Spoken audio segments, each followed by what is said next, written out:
Hi, welcome back to my channel. இது என்னோட style காளான் கிரேவி. எப்படி பண்ணலாம் பார்க்கலாமா? வாங்க. எண்ணெய் ஊற்றி சோம்பு, பட்டை, பிரியாணி இலை, ஏலக்காய், பச்சை மிளகாய் நல்லா பொரிஞ்சோடனே வெங்காயம் சேர்த்துக்கோங்க. வெங்காயம் சீக்கிரம் வதங்கிறதுக்கு கொஞ்சம் உப்பு சேர்த்தா சீக்கிரம் வதங்கிடும். லைட்டாக கலர் மாறினோடனே இஞ்சி பூண்டு பேஸ்ட் சேர்த்து நல்லா வதக்குங்க. அப்போது வெங்காயத்தோட கலர் டார்க் ரெட்டிஷ் கலரில் மாறிடும். அப்புறம் பழுத்த தக்காளி சேர்த்து நல்லா வதக்குங்க. இதில் கொத்தமல்லி போடுறது வீடியோவில் ஆட் ஆகலை, இன்னும் கொஞ்சம் கொத்தமல்லி சேர்த்துக்கோங்க. நல்லா வதக்கினதுக்கப்புறம் வத்தப்பொடி, மஞ்சப்பொடி, மல்லித்தூள் சேர்த்து நல்லா வதக்குங்க. ஸ்லோ ஃப்ளேமில் போட்டு நல்லா பச்சை வாசனை போகணும்.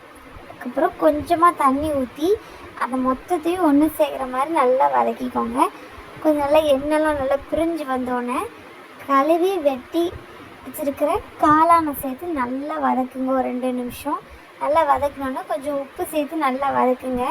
அதுக்கப்புறம் தேவையான எனக்கு கொஞ்சம் தண்ணி ஊற்றிக்கிறேன். ஏன்னா எனக்கு தொக்கு மாதிரி வேண்டாம், எனக்கு கொஞ்சம் கிரேவியாக வேணும். அதனால் கொஞ்சம் தண்ணி சேர்த்து நல்லா வதக்குங்க.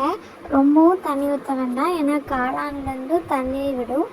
அதனால் கொஞ்சமாக தண்ணி ஊற்றி நல்லா வதக்குங்க. நல்லா காளான் சுருண்டு எண்ணெய் பிரிஞ்சு டேஸ்ட் பண்ணி பாருங்கள், சூப்பராக இருக்கும்.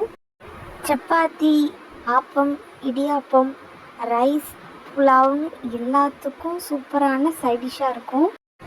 பிடிச்சிருந்துச்சுன்னா வீடியோ லைக் பண்ணுங்கள், ஷேர் பண்ணுங்கள், சப்ஸ்கிரைப் பண்ணுங்கள், கமெண்ட் பண்ணுங்கள். பாய்.